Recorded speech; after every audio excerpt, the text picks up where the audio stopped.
అహల్యని ఎలాగైనా చంపాలని సత్య తన గ్యాంగుతో జాతరకి వచ్చిన అహల్యని పట్టుకోవడానికి వస్తాడు. జాతరలో కారు దిగి అహల్య ఎక్కడుందా అని మొత్తం వెతుకుతూ ఉంటాడు సత్య. తన గ్యాంగ్తో ఈరోజు దాని పని పట్టాలిరా అని సత్య కసిగా అంటూ ఉంటాడు. ఇక కుటుంబం అంతా గుడి మెట్లపై కూర్చుంటుంది. గౌతమ్, అహల్య, భానుమతి, సుభర్ద, అర్జున్, అవంతిక, కార్తిక్ అందరూ మెట్లపైన కూర్చోగా సత్య బాగా అహల్యని తలుచుకోవడంతో అహల్యకు ఎక్కిళ్ళు పడతాయి. ఎక్కిళ్ళు పడుతున్న అహల్యని చూస్తూ నేను వాటర్ తెస్తాను అని గౌతమ్ లేవబోతూ ఉండగా నేనే వెళ్ళి తాగొస్తాను అని స్వామీజీని కూడా వెతకడానికి అహల్య ఒంటరిగా వెళ్తుంది. అహల్య కోసం సత్య గుడంతా వెతుకుతూ ఉంటాడు. అక్కడ గుడి ముందు కూడా అంతా వెతుకుతూ ఉంటాడు.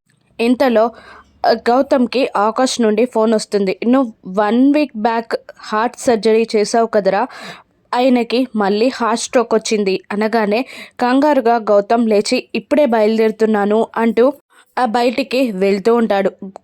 ధ్వజస్తంభం దగ్గర గౌతమ్ గుడి బయటికి ఎంటర్ అవ్వడం, సత్య తన గ్యాంగ్తో లోపలికి ఎంటర్ అవ్వడం ఒకేసారి జరుగుతుంది. ఇక స్వామీజీ కోసం వెతుకుతున్న అహల్యని చూడకుండా గుడి లోపలికి వెళ్తూ ఉంటాడు సత్య. అహల్య సత్య కంట పడుతుందా? అహల్య ప్రమాదంలో పడనుందా? అహల్య స్వామీజీని కలుస్తుందా?